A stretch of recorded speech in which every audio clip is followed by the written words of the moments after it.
नमस्कार, मी शिवम सुनीलराव देशमुख आपल्या सर्वांचं आमचं यूट्यूब चॅनल किडेबा स्टॉक्समध्ये स्वागत करतोय। आज जागतिक महिला दिनानिमित्त मी आपल्यासोबत माझे विचार प्रकट करत आहोत। स्त्रिया म्हणून जन्माला आलेला प्रत्येकच जीव हा फक्त यातना, अन्याय, जुलूम, जबरदस्ती सोसायला आलाय असं काही लोकांचं मत असतं। पौराणिक काळात आम्ही देवीला तर पूजलं, पण त्याच वेळी आमची स्त्री जातीची अवहेलनाच केली। जनावरांना दोरखंडाने खुंटीला बांधावं अशीच काही स्त्रियांची अवस्था होती।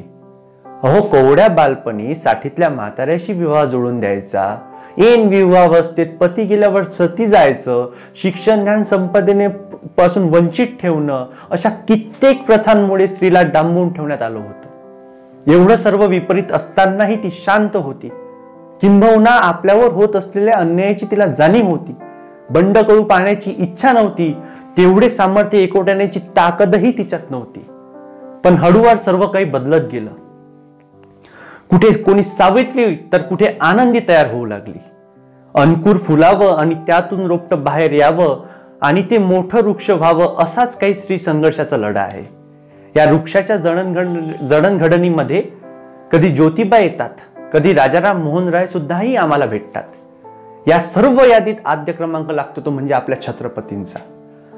तुम्हाला माहितच असेल, अहो, आपल्या वैऱ्याच्याही मुलीला आपली माय म्हणून अभय देणं खरं स्त्रियत्वासाठी असलेला सर्वोच्च आदर होता।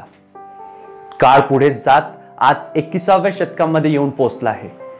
पितृसत्ताक समाज आजही त्याच जुन्या रूढी परंपरांनी चालत आहे।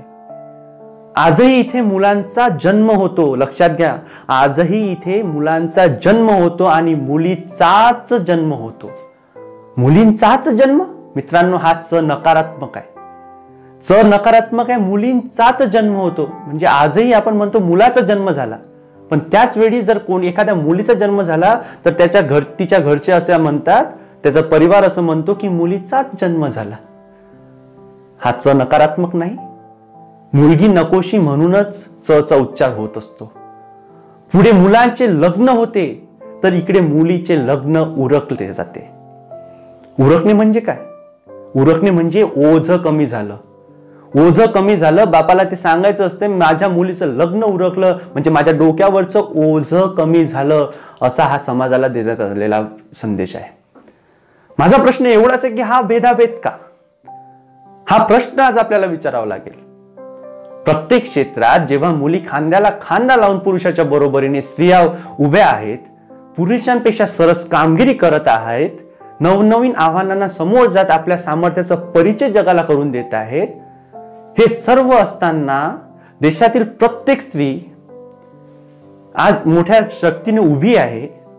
हे सर्व असतानाही आज कित्येक स्त्रिया जगात, आपल्या देशातील कित्येक स्त्रिया स्वतंत्र नाहीत। त्या आजही त्या नरक यातना भोगत आहेत। कुठेतरी कोंबलेली आहे, तिला समाजाचं कुंपण आहे, रूढी आणि परंपराचं रिंगण आहे आणि ते रिंगण ओलांडण्याचं सामर्थ्य तिच्यात आजही नाही, हे आपल्याला मान्य करावं लागेल। आणि त्याचमुळे मी आज आपल्या सर्वांना आवाहन करतो की आपल्याला तिला मदत करावी लागेल। उदाहरण म्हणून सांगतो, स्त्रियांवर किंवा महिलांवर होणाऱ्या अत्याचारांमध्ये जवळपास 90% गुन्हे हे घरेलू हिंसाचाराचे असतात, म्हणजे घरगुती हिंसाचाराचे असतात। आता घरगुती हिंसाचार म्हणजे काय? तर सुनीचं सासूशी भांडण, सासूने सुनीवर केलेला अत्याचार किंवा नंदेने सुनीवर केलेला अत्याचार, या प्रकारचे हिंसाचार आजही आपल्या देशात होत असतात। त्यामुळे जेव्हा आपल्या घरातच हिंसाचार होत असेल तेव्हा स्त्रियांवर हिंसाचार रोखण्यासाठी आपण आपल्या घरातून सुरुवात करायला पाहिजे। खरंच प्रत्येकाच्याच एका यशस्वी पुरुषाच्या मागे एक स्त्री असते आणि तिचं नातं आपल्याशी कधी ती बहीण असू शकते, कोणासाठी ती आई असू शकते, तर कोणासाठी ती त्याची वहिनी असू शकते।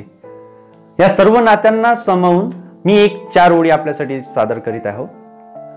आयुष्याच्या 4 ओळी सुरुवात अशी आहे, आयुष्याच्या पहिल्या परीक्षेत साथ कुणाची होती? आयुष्याच्या पहिल्या परीक्षेत साथ कुणाची होती? जन्म दिला आईने ती एक स्त्री होती। जन्म दिला आईने ती एक स्त्री होती। 9 महिने गर्भात रखवाली कुणी केली? 9 महिने गर्भात रखवाली कुणी केली? निर्व्याज प्रेम करणारी माझी माय ती एक स्त्री होती। बाबांच्या सोबतीला धडपडणारी ती कोण होती? बाबांच्या सोबतीला धडपडणारी ती कोण होती? सुखदुःखातील बायको ती एक स्त्री होती. भावासाठी झुंजणारी अभेद्य ती कोण होती? भावासाठी झुंजणारी अभेद्य ती कोण होती? मामांची लाडली बहीण ती एक स्त्री होती. आजी आजोबांना सांभाळणारी मुलगी ती कोण होती?